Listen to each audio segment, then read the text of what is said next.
Hi, welcome to another Wacky Craft Bags with Miss Meg. This week, we are going to make a Halloween jar. So a painted Halloween jar. All you need is the craft kit from the library, some water, some paper towels, maybe a Sharpie. We'll talk about that in the video, but that's everything. So get all your stuff and let's get started.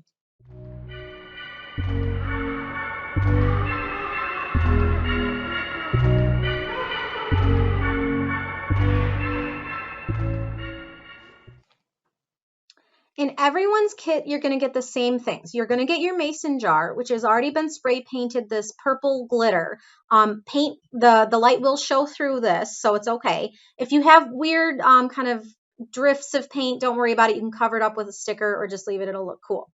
You're also going to get black paint, which is what we're going to be using most, and purple paint, a darker purple. You can use this if you want. It's up to you, but I'm going to be using the black. You're going to get a paintbrush. And then you're going to get your vinyl stickers. So you can use all of these if you want. You can use some of them. It's up to you. You're just going to peel them off and put them on your mason jar so that we can trace around them and then paint the outlines. I'll show you how to do that in a second. Everybody's also going to get a tea light for the very end to go into your mason jar, but that you can put aside. You don't need it for right now.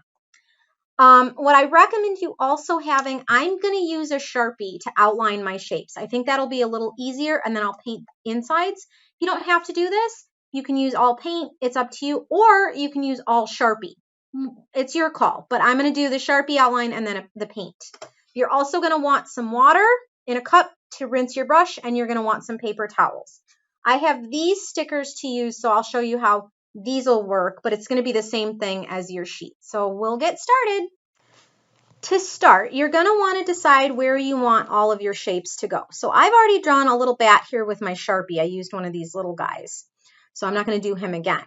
But you want to kind of plan out where you want to go, because when you paint, remember, you don't want to paint him and then turn the jar while he's wet and start working here, and it's just you're smearing everything.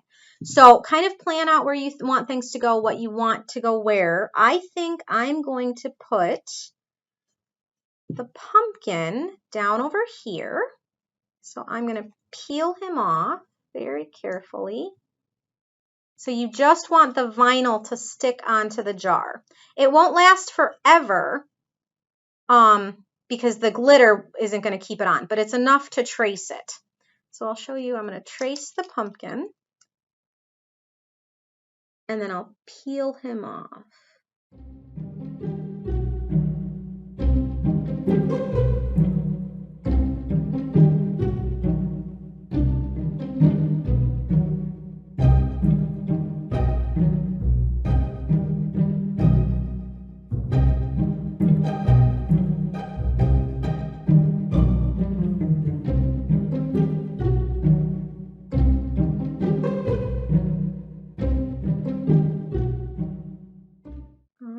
So I've gotten my pumpkin in, and I'm just going to peel him off right away.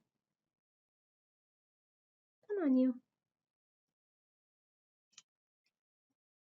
So I've got my outline, so when I go back to paint, I can just paint over that, and then I can throw the sticker away. And then I always like cats, so I think I'm going to put a cat here. So I'm going to peel my cat sticker off. I'm going to put the cat, I think, here.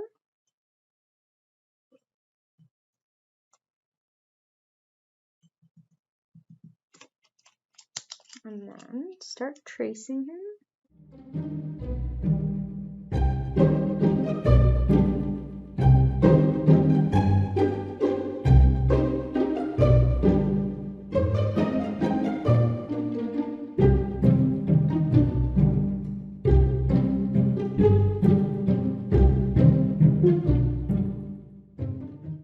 And then I'm going to peel him off. There's a little cat, and he's very cute. And then, of course, you have to have some ghosts and maybe another bat. I think I like this ghost better.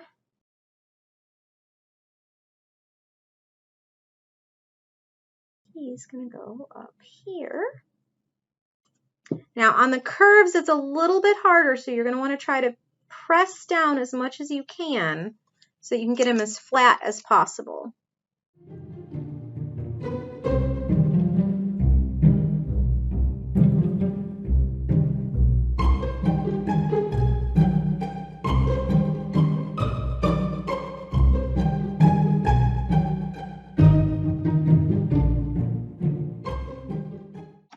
ghost. And big bat here.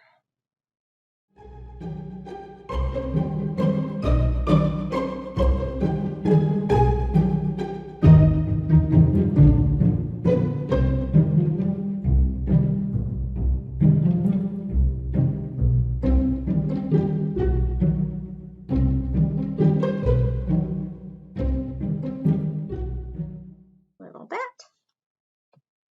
And then last but not least, I'm going to do the haunted house. And you just want to be careful with this one because there's a lot of stuff to outline here. So this one for sure, I would maybe use a Sharpie first. Oh yeah, the light will look cool coming through this.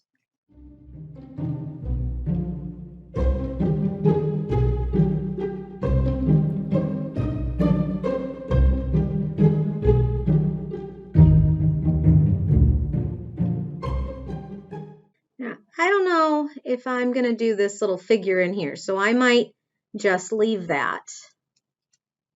But if you want to do them, that's fine. You do what you want. This is your Halloween jar.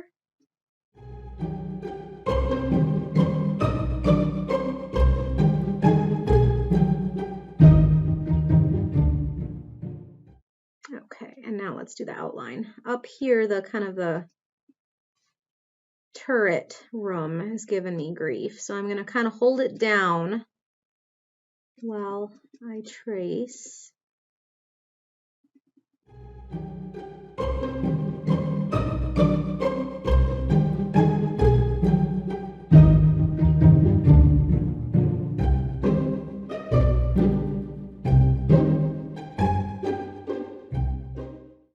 And if you find when you take the sticker off, something didn't trace quite right, that's okay.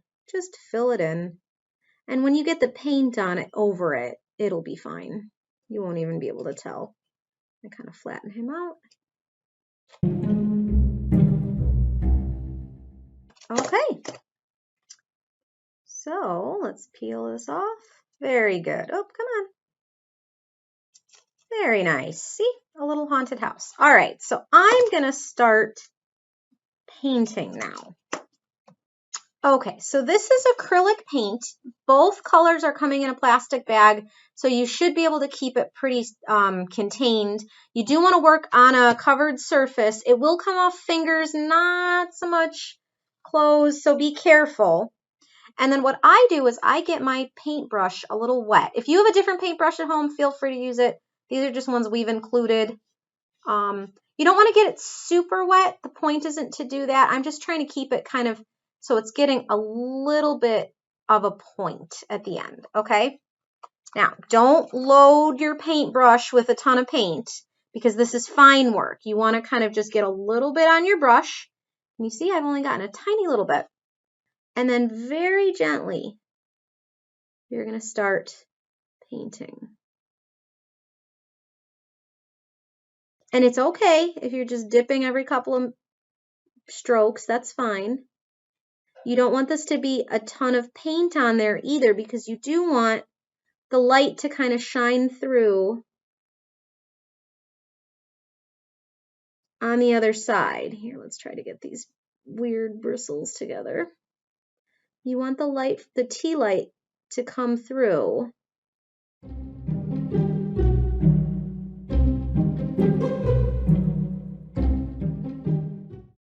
And you do have the purple in case you get like black somewhere you didn't want black. You can always touch up a little bit.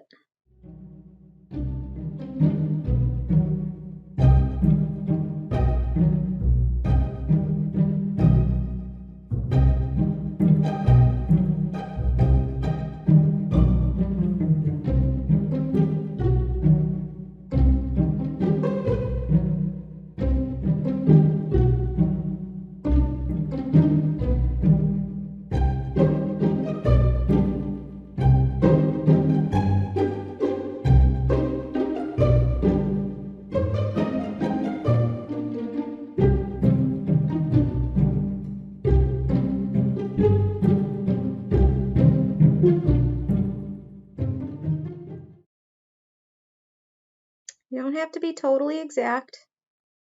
You just want the outline. It does dry pretty quickly, but we still don't want to spend a lot of time with a lot of wet paint. So let's do that.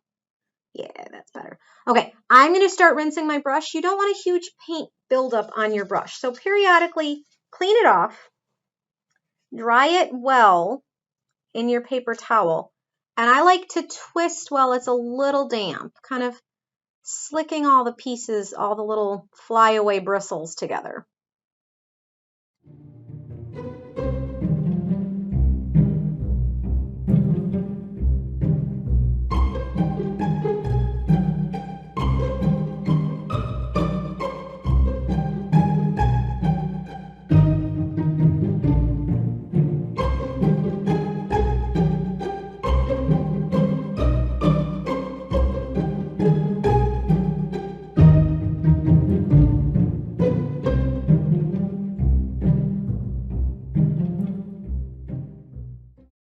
There we go. I'm going to come back to the inside in a minute. Get the rest of the roof kind of finished up.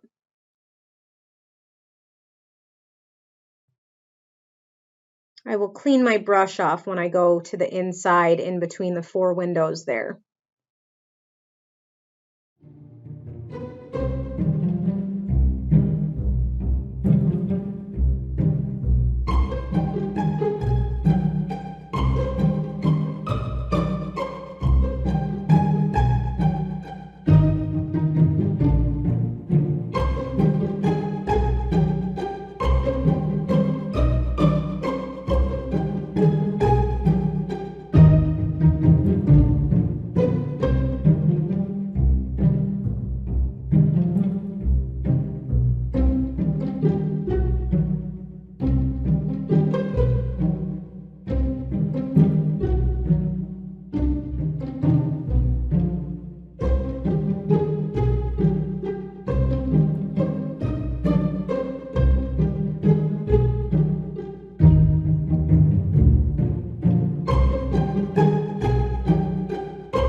Okay.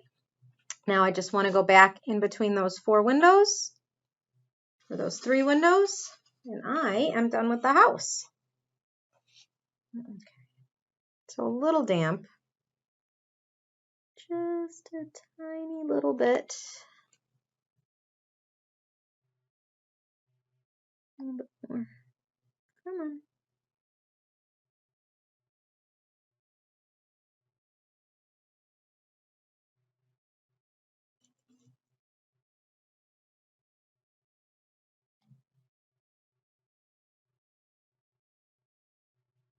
And he doesn't have to be perfect because he is in fact a haunted house, so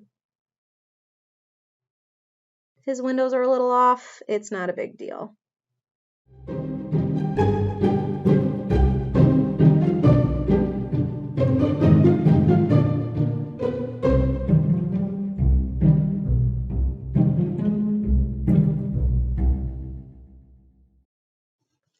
Okay, so there's my haunted house. So I'm going to work on the other ones, and when they're all done, I'll show you what the finished product looks like. Okay, so I'm almost done. I'm finishing this little ghost, and then I will show you what it looks like when they are finishing up. Now, I started one direction, so I started with my haunted house, and then I went in a circle, kind of holding the jar up like I'm holding it now.